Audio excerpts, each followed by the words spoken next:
Hello there, Adam Bazalgette here, founder of Scratch Golf Academy. Today, how to swing the driver correctly. Super important. It's maybe the most important club in your bag, and we're going to focus on what happens in this area. Certainly there are other considerations, grip, etc., but that's where the meat of it is. Let's tackle it.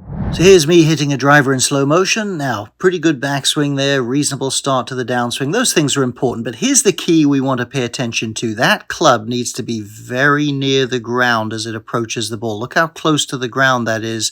When you can do that, you can consistently apply pressure to the ball and through you go. If you start chopping down steeply and then trying to bail out on it, not so good. Now, critical piece of golf geometry you need to know: if you're going to chop straight down on something, obviously that's the way down. We can't play golf like that. But the more out in front of you, the more down the club comes. The more it starts to come around behind you, the more it begins to sweep. Now, a lot of people have this image of hitting way in to out. You don't really want to do that. I mean, I'm not trying to hit the ball over there. I'm trying to hit the back of the ball this way, although it could be a reasonably helpful image for a slicer to swing into out. But here's what we're really looking for. My backswing gets here. If the club's coming more from the side of my body, not in front of me, as so many slicers do, from the side of the body along the ground to the back of the ball, I'm pretty much doing it correctly. That's the image: side of body, back of ball. Quick slow motion look, then we'll move on. So there we are looking down the line. Reasonably good takeaway there. We'll take it to the top. Down we come. Now notice the club's very much at the side of my rib cage, side of my elbow, nearly at the side of the hip. That allows it to come along the ground. And notice also, we're really trying to hit the back of the ball here, not too much on the inside corner. That will keep you in good shape. Now, as we start to flesh this out, you're going to need, let's assume your backswing for a minute, a lateral movement of the hips. There's some rotation of the hips as well, with the top of the axis, or your head if you like, staying fairly steady. What that does is a couple of things. Number one, it stores some power, but number two, critical to this level hit, as your lower body slides forward, it tilts your upper body back a bit, which levels the hit, gets the club nearer the ground. A lot of people doubt that pros do this. They think they just turn in a barrel. They do it a little bit differently, different pros. Going to show you a couple of them here in just a moment, just so you have a quick look before we look from there. But bear in mind, that's what you need, and you have to practice this on a fairly small scale. Just get the club to there, feel like you can slide your hips, feel the shallowness, and just brush it off the tee, almost underarm this way. Okay, let's quick look at the pros, then let's move on. So Ben Hogan on the left, Tom Watson on the right. That is a pretty good combination. Great looking backswing. Watch how his hips, if I bracket them in with small lines here, watch how they'll shift a little bit towards the target. You see that? Now his head is pretty still, and as he shifts his hips forward, as we just talked about, starts to create some side bend that really helps shallow the club. Let's look at it going through. It's just too good to waste. That is fantastic. Okay, Tom Watson, same sort of an idea, give or take. Let's put the brackets there.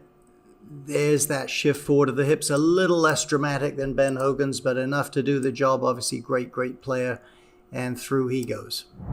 Well, in my decades of teaching golf and struggling with my own swing, not just other people's golf swing, I find that it's rarely that helpful. We've just been talking about the hips, to try to think of a body part if it's disassociated in your mind from what the job at hand is. There's a certain naturalness to blending what we're doing with our body with what we're trying to do with the tool or the object. So it's natural for me to feel, hey, look, if the club's at the side of my body, I want to run it towards the back of the ball. That feels natural with that weight shift, and vice versa. I can see how the weight shift is helping me do that. Again, most golfers are too far in front of them, weights hanging on the back foot. So a linear approach is a good way to put it. I think arms are swinging down, weight sliding forward. It's not strictly true to say there's rotation, but a more linear approach versus a more rotary one probably serve most golfers well. One more final point from here, then we'll move at the end towards blending it together a bit. So final point's not an add-on, but it's let's call it an add-on for us here. If you're going to compress the ball, you cannot hit it with a scoop and a broken down look in your arm. You have to feel fairly stable up that lead arm and club. Again, we're hitting level, we're not hitting down at it. And in addition, a lot of people aren't used to coming quite this far from the inside and along the ground. They tend to leave the face open, so you need to practice the feeling that you're tilting the face as much as you need to do it to get it to go fairly square. Tilting the face, nice stable feel in that lead arm, and that's something that you've got to add in once you get your swing path going if you've been slicing it. So final couple of thoughts here. I live at a driving range literally, or driving ranges over the years in different places because I teach golf for a living. You've been at a range a lot in your life, no doubts. How often, ask yourself honestly, how often have you seen someone with a driver rehearsing this part of the swing, making a swing like that sort of speed, mapping it in a little bit, maybe 5 minutes of that, and then hit some shots? I'm not sure I've ever seen anybody doing that. If you just grab this thing and you wail away at full speed, which you need to do some of that for sure, you are going to have a hard time dialing this in. This isn't that difficult. It's a stick and a ball. You can make the stick swing from the side of your body and run it along the ground. You can start to map in the middle of the club face. You have to own this thing a little bit before you'll drive the ball better. So scale it back. Be that 1 in 1,000 people that actually does this a bit. Certainly, as I say, hit some full speed shots. If you'll do this, and you'll discipline yourself a little bit there, you can get the feel so that you own it enough to make some use of it. Hope this video helps you.